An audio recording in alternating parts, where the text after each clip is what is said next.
Welcome to Family Drama Stories from Reddit. Real family drama told from the heart.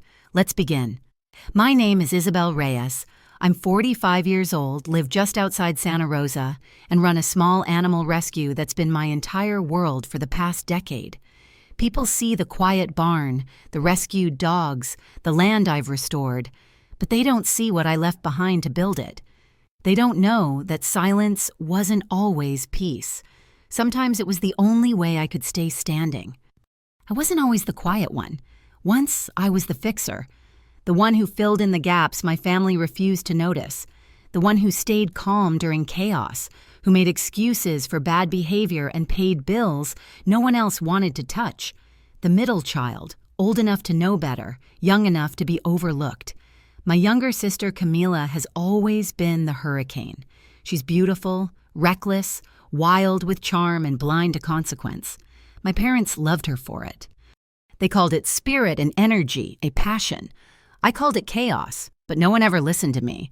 I was the vet with the dirty jeans, the plain hair, the steady voice, useful but not glamorous. Camilla crashed through relationships like she changed hairstyles. She lived off credit cards and declarations of, "I'm figuring it out." And when things went wrong, and they always did, guess who got the late-night call to cover rent or fix the car? I used to answer every time. They said, "You're strong, Isabel. You don't need help like Camilla does." That was their way of justifying why they gave her attention and me responsibility. She got praise. I got pressure. She got love, and I got loans. Then came the birthday. My father was turning 70, a big family event, the first since Camilla got engaged to Victor. The man everyone said was finally a good one. Ivy League, wealthy, charitable. Camilla bragged that he funded children's hospitals. My mother couldn't stop smiling whenever she mentioned him. I offered to help plan the party. I offered to pay for the catering, help clean the yard, set up chairs like I always did, and then I got the call. "Isabel," my mother said, "we think maybe this year it's best if you don't come." I thought I heard her wrong. She continued carefully, "Victor's family will be there. They're, professionals, surgeons, financiers. You working with animals, well, it's just hard to explain." I stood in the middle of my rescue barn, hay sticking to my boots, a trembling mutt pressed against my knee, and listened as my own mother disinvited me from our father's birthday because I wasn't shiny enough. I didn't argue. I didn't beg. I just said okay and hung up. Then I walked straight into my office, opened my laptop, and started unsubscribing from my family's needs. The utilities I'd been covering on their vacation home, canceled. The credit card I'd secretly helped Camilla pay down after her last business failure, cut off. I had spent over $23,000 in the last 3 years alone, keeping my family comfortable, afloat, proud. All because I thought if I helped enough, gave enough, stayed long enough, maybe I'd stop being invisible. But in that moment, I realized I wasn't invisible. I was just convenient, and I was done being convenient. That night, I didn't cry. I sat on my porch with a cup of black coffee and let the stars sit in silence with me.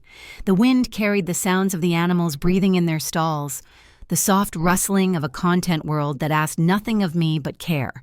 It was the first time I realized I didn't need their approval. I had built something of my own, something honest. The next morning, I saw Victor's name pop up in an email forwarded from a nonprofit partnership site. He was touring animal rescues in the Bay Area, interested in donating to local operations. He'd scheduled a visit with mine. He had no idea who I was, and I had no intention of telling him. Victor arrived on a Thursday afternoon, 15 minutes early, dressed in the kind of casual elegance that suggested wealth without arrogance. Tan suede shoes, cuffed sleeves, a watch that looked like it cost more than my entire hay budget for the month. He stepped out of a silver sedan and glanced around, visibly impressed but trying not to show it. I watched him from the barn doorway, arms crossed, silent. When he spotted me, he smiled and extended a hand. "Hi there, you must be Dr. Reyes?" I nodded and shook his hand. "Welcome to Eden Trail Rescue." He didn't recognize me, not even a flicker. To him, I was just some vet with dirt under her nails and wind-tangled hair. and I liked it that way. We toured the facility. I kept it professional, giving him the numbers he wanted. How many animals we'd adopted out, how many vet treatments we'd done at cost, how many seniors had found comfort in our companion animal program. He asked thoughtful questions, nodded at the right places, even crouched down to pet a 3-legged shepherd mix named Juno. The dogs loved him, which annoyed me more than I admitted. Near the end of the walkthrough, he turned to me and said, "You run this place incredibly well. Most rescues I've seen have passion, but not structure. Yours has both." I shrugged. "Structure keeps passion alive." He laughed. "Fair enough. I'd like to discuss a funding partnership. Would you be open to that?" I nodded. "Of course. I'm always open to support, provided it's not just for show." "Not at all," he replied quickly. "I invest in what works." We returned to the office, and as I opened my laptop to show him a breakdown of current funding gaps, a photo frame fell from the bookshelf. Victor bent down to pick it up. His hand froze mid-motion. It was a family photo, one of the few I kept, me, Camila, and our parents at a beach years ago. Camila was in the middle, grinning like she owned the sun. I was off to the side, hands in my lap, smiling but not seen. He looked up at me slowly. "Wait, Camila?" I held his gaze. "She's my sister." Everything changed in an instant. His mouth opened, then closed. His eyes darted between the photo and my face like trying to solve an equation that no longer made sense. I didn't know," he stammered. "I figured." He sat down. The energy in the room shifted. He wasn't rude, just stunned. 1,000 dots connecting behind his eyes. "Why didn't you say anything?" I took a breath, steady and slow. "You weren't here to see me. You were here to see the rescue." I didn't think my name mattered. He looked down. "Camila never mentioned you." "She doesn't. Not unless she needs something." He didn't speak for a long time. Finally, he asked, "Why did your mother say you weren't attending the party?" I didn't answer right away. Then I said plainly, "She told me I wouldn't fit in, that my work is hard to explain, that I might make things uncomfortable." He exhaled and leaned back. "I'm so sorry." I shrugged. "Don't be. It wasn't your fault." But I could see something unraveling in him. His image of Camila, of our family, of the perfect future they had painted together, it was cracking. He stood, suddenly unsure of himself.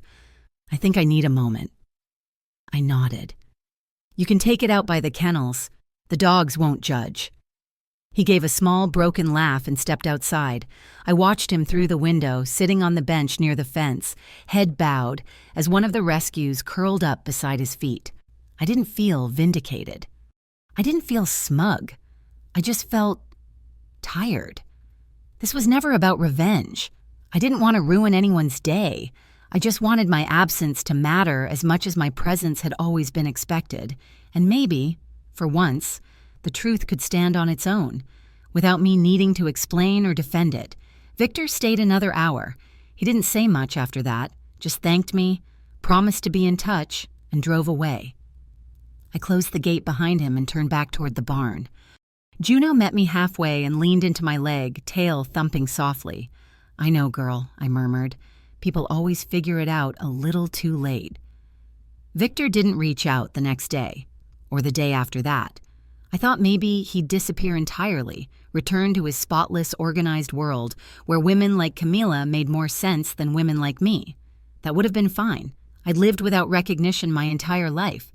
I didn't need it now. But something told me that silence wasn't avoidance. It was reflection. On Sunday morning, I found his name again, this time in a group email from a mutual nonprofit we both supported. He just donated $50,000 to a grant for low-income pet owners. In the message thread, he tagged me directly and asked if I'd consider leading the rollout program. That afternoon, a small envelope arrived at the rescue. Inside was a handwritten note. "Dr. Reyes, no matter what happened before, I see you now, not as her sister, as yourself, and I'd still be honored to help you grow this place." No signature, just his name printed on the envelope. I didn't smile. not outwardly. But inside, a weight I hadn't realized I was carrying slipped off my shoulders. Someone had finally seen me, not through the lens of who I wasn't, but through the proof of what I'd built with my bare hands and sleepless nights. The real twist came 3 days later. Camilla showed up at the rescue. She pulled into the gravel drive like she owned the place, top-down convertible and sunglasses like armor. I didn't even have to walk outside. She was already marching toward the barn, heels sinking into the dirt, eyes blazing. "You couldn't have warned me?" she snapped. The second she spotted me, I didn't even pretend to be confused. "About what?" "Victor, about this stunt." I leaned against the stall door, arms folded. "What stunt?" She stared at me, her jaw clenched. "You humiliated me." I tilted my head. "By existing?" "You could have said something," she hissed. "You could have remembered I existed." That hit her. I saw it. A flicker of something human behind all the polished fury. She paced, arms flailing. "You knew he was coming here. You knew he didn't know about you. And? You let him find out like that?" I didn't answer. I didn't need to. She was unraveling herself without my help. "Now he's questioning everything," she muttered, more to herself than to me. "He canceled the tasting menu. He stopped texting back. My mother's in hysterics." I raised an eyebrow. "She's your mother, too." "No," she said sharply. "She's yours when she's disappointed." That was the moment, the line, the one she crossed without even knowing it. "I'm not responsible for the stories you told him," I said evenly. "Or the ones you left out." She went quiet. I walked past her, over to a dog pen where 2 new rescues were huddled together.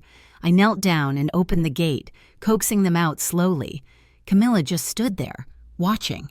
"This place," she said after a long pause, "it's actually kind of peaceful." "It's mine," I replied. "Built it with everything I was told wouldn't amount to anything." Another beat of silence. Then she asked, "Are you going to tell him things about me?" I looked up at her. "I don't need to. The truth usually finds its way." She didn't respond. She turned and walked back toward her car. No goodbye, no apology, but her shoulders weren't as high when she left. That night, I sat on the porch again, peppermint tea in hand. The dog spread out lazily near my feet. My phone buzzed. A message from Victor. I ended things with Camilla. I stared at the screen for a long time. No emotion rose immediately, just a strange, quiet clarity. Then another message came. "Thank you for letting me see the truth on my own. Most people would have tried to use it. You didn't." I typed a short reply. "I've spent my whole life watching people use the truth like a weapon. I just wanted to live mine in peace." He didn't respond that night, and I didn't need him to. The next morning, I fed the animals, checked the fences, and called in the vet techs. Another normal day. But I moved differently. Lighter, quieter inside. Not because Camilla lost something, but because, finally, I hadn't been the one to lose. The following week passed in a strange calm. No angry calls from my mother, no surprise drop-ins, no pleading voicemails demanding I fix what I'd broken. It was like the entire family had gone quiet, maybe out of shame, maybe out of strategy. But silence, after a lifetime of noise, was the only apology I needed.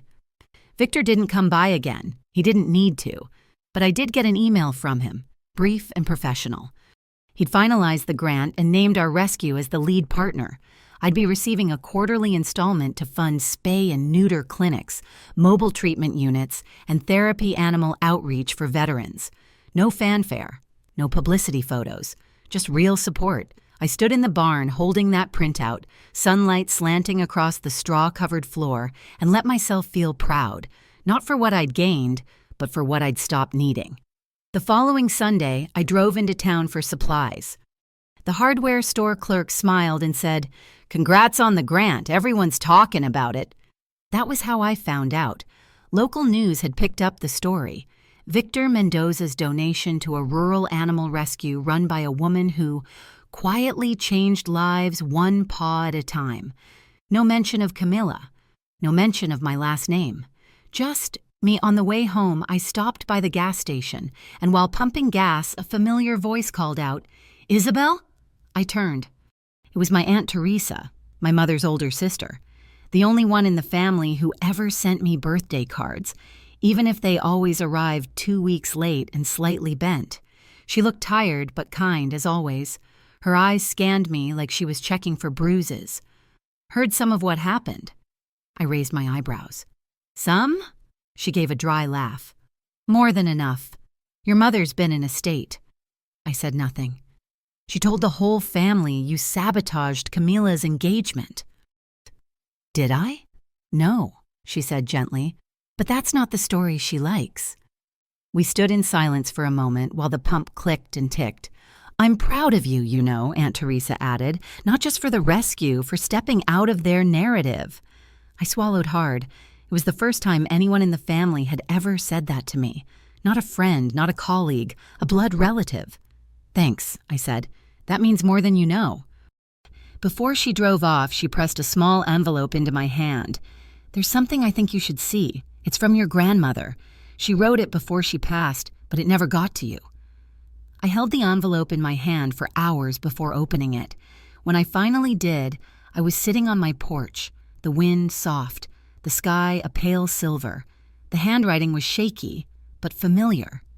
"Isabel, you remind me of myself. Quiet, observant, steady in the storm. Don't let them make you feel small just because you don't shout. People like you hold up families, but rarely get thanks. I see you. I always have. Love, Grandma." I didn't cry. I thought I would. But all I felt was a deep, anchoring calm, like my life had finally settled into its rightful place, not because someone else claimed me, but because I'd claimed myself. Later that week, I received a text from Camilla, just 5 words. "Do you hate me now?" I stared at it for a while. No preamble. No apology, no ownership, just guilt, dressed as a question. I wrote back one sentence. "I don't hate you. I just stopped making you my responsibility." She didn't reply. That weekend, I stood in front of our newly delivered mobile vet unit. The team clapped as we cut the ribbon. Quiet, meaningful applause. Not the showy kind. A few dogs barked in celebration. A veteran I'd worked with hugged me after getting his therapy dog's medication refilled at no cost. And for the first time in years, I didn't feel like I had anything to prove. Not to Camilla, not to my parents, not even to myself. I had earned my peace, not by yelling, not by retaliating, but by refusing to let their neglect write the rest of my story. The girl they thought could be sidelined had built something no spotlight could ever diminish. And now, I was finally stepping into the light, on my own terms. 2 weeks later, I received a letter. Not a text, not a voicemail, but an actual, handwritten letter. The envelope was thick and cream-colored, the handwriting neat and unmistakable. My mother. I sat with it on my desk for almost an hour. I didn't want to open it with bitterness in my heart, but I wasn't sure I could open it without old wounds bleeding again. Eventually, I slid a letter opener through the top and unfolded the page. "Isabel, I'm not sure how to begin." I suppose I always thought I had time to explain, time to fix, time to be better. But I've learned lately that time is not a gift, it's a mirror. And I haven't liked what it's been showing me. I was wrong. About you, about your life, about what matters. When Camilla's engagement fell apart, she crumbled. And for once, I couldn't fix it with praise or pity. I saw her sit in the kitchen with no makeup, no stories, no audience, and I finally saw the daughter you had been all along. The one who showed up even when no one clapped. I'm sorry it took so long. I stopped reading. I set the page down and pressed my fingers to my temples. The apology I'd spent a lifetime imagining was in my hands, but I didn't feel triumphant. I didn't feel validated. I felt tired and free. That was the difference.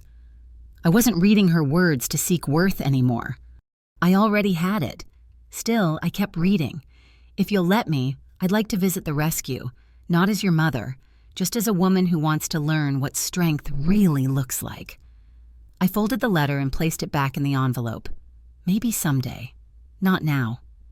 The next weekend, I hosted our first community open house. Dozens of families came, some from neighboring towns, some from as far as Sacramento. Children played with the puppies. Veterans met their new therapy companions. Local restaurants donated snacks and coffee. The entire field buzzed with a kind of joy I hadn't seen in years. As I was cleaning up near sunset, I spotted Victor leaning against the fence. He hadn't RSVP'd. He didn't bring a camera crew or any press. "I figured I'd stop by," he said, hands in his pockets. "You always show up quietly," I replied. "I learned from someone good." We walked along the trail behind the kennels as the sun dipped below the trees. He told me he'd moved to a smaller place, that he'd been spending weekends mentoring teens who wanted to study veterinary science, that he was finally doing work that felt real. "Camilla?" I asked. "We haven't spoken," he said, "but I hope she finds her own path, outside the one everyone paved for her." I nodded. Me too. When we reached the overlook behind the barn, he stopped and looked out over the property. "You've built something beautiful, Isabel." "It's not glamorous," I said. "It's messy and loud and always behind on funding." He smiled. "That's what makes it real." We didn't need to say more. That evening, as I fed the animals and turned out the barn lights, I paused at the entrance and looked out at the moonlit pasture. The rescue wasn't just a place anymore. It was a reflection of everything I had once been told wasn't enough, turned into proof that it was.